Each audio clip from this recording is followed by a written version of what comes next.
I'm rich. Why am I unhappy? There are two things in this question. We need to recognize how rich and wonderful our lives truly are, but we are often unable to see it. Let's take a look at it in very simple terms. Almost everyone in America is better off than the majority of people who have ever lived. Sometimes people can be rich, have good blood pressure, a steady heart rate, and have all kinds of physical measures, a family, a house, 2 kids, a nice dog, whatever, and somehow not be happy. First of all, let me tell you that you are rich. Not only the United States, but every country has elevated its standard of living significantly over the last 100 years.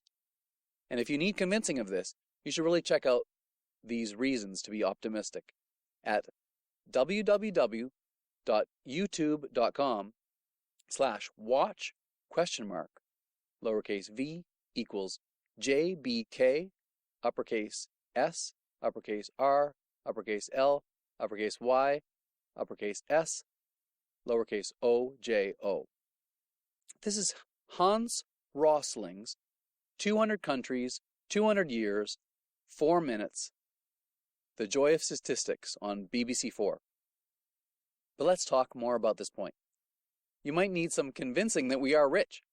Think about your individual life. You have probably had fruit out of season. You probably own more than 1 pair of shoes. Now, if you have some kind of housing, transportation, and everything like that, never mind that out of season fruit and those extra shoes, you're better off than most of the people who have ever lived.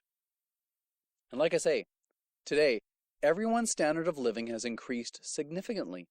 So we're not really looking at material possessions. In fact, in America today, people are more likely to die of overeating in abundance than of starvation.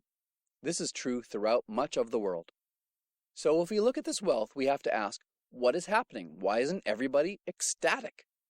Well, I believe it's simply because we're not balanced. We still don't have this kind of basic functional balance in our lives. Some of us are working too hard. Some of us are playing too hard, and some of us are not taking care of ourselves physically. If we go back to the craft model, we're thinking about being more productive. This is not about just grinding harder. It's about being more balanced. We should be thinking about our time, spending our time with our families, doing more things. So if you think about it, it's not just about wealth, and it's not about our wealth relative to others' wealth. It's what you give back. It's the value that you provide to the world.